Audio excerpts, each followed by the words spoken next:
প্রিয় মুক্তিকামী ছাত্র জনতা, আমরা দেখতে পাচ্ছি যে আমাদের এই অভ্যুত্থান এবং বিপ্লবের পরেই দেশে অরাজকতা নাশকতা করছে ফ্যাসিস্ট এবং তাদের দোসররা। আমরা দেখতে পাচ্ছি যে বিভিন্ন জায়গায় এখন গোলাগুলি চলছে, মন্দিরে হামলা হচ্ছে এবং নাশকতা ও লুটপাট করছে। আমরা মনে করি আমাদের যে ছাত্র নাগরিকদের অভ্যুত্থান তাকে নস্যাৎ করার জন্যই পরিকল্পিতভাবে এই ধরনের ঘটনা ঘটানো হচ্ছে।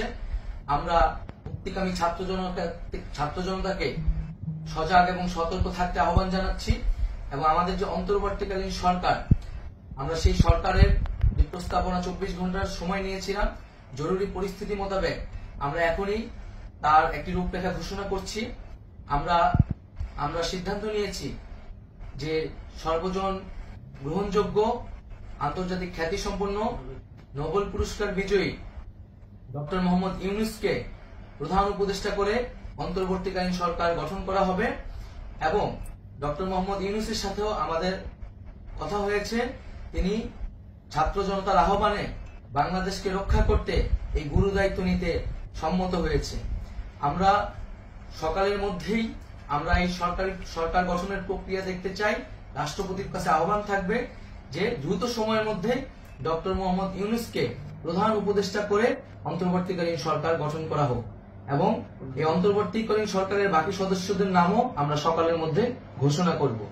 প্রিয় বন্ধুগণ, দেশে যে অরাজকতা চলছে, মানুষের জীবনের নিরাপত্তাহীনতা চলছে, সেজন্য আমরা রাষ্ট্রপতির কাছে আহ্বান জানাচ্ছি দেশে আইন শৃঙ্খলা পরিবেশ ফিরিয়ে আনার জন্য দ্রুত সময়ের মধ্যে কার্যকর ব্যবস্থা নিতে হবে এবং আইন শৃঙ্খলা বাহিনীকে সহযোগিতা করার জন্য মুক্তিকামী ছাত্র জনতাও রাজপথে থাকবে এবং অন্তর্বর্তীকালীন সরকার গঠন না হওয়া পর্যন্ত মুক্তিকামী ছাত্র জনতাকে রাজপথে থেকে তাদের যে অভ্যুত্থান, সেই অভ্যুত্থানকে রক্ষা করতে হবে।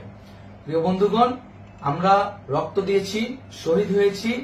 আমাদের যে প্রতিশ্রুতি একটি নতুন বাংলাদেশ গঠন করার জন্য, সেটিকে আমাদের অবশ্যই বাস্তবায়ন করতে হবে এবং অবশ্যই ছাত্র জনতার প্রস্তাবিত সরকার বাদে কোন ধরনের সরকার কিন্তু মেনে নেওয়া হবে না। আমরা বলেছি কোন ধরনের সেনা শাসিত সরকার অথবা সেনা সমর্থিত সরকার অথবা এই ফ্যাসিস্টদের দোসরদের কোন বি টিম সরকার কিন্তু আমরা মেনে নিব না। কোন গণবিরোধী সরকারকে মেনে নেওয়া হবে না। ছাত্র জনতার অভ্যুত্থানকারী যে প্রস্তাবিত সরকার, অন্তর্বর্তীকালীন সরকার, যেটা আমরা সিদ্ধান্ত উপনীত হয়েছি ডক্টর মোহাম্মদ ইউনূসকে প্রধান উপদেষ্টা করে এই সরকার গঠন করা হবে, সেই সরকারকেই বাস্তবায়ন করতে হবে অবিলম্বে।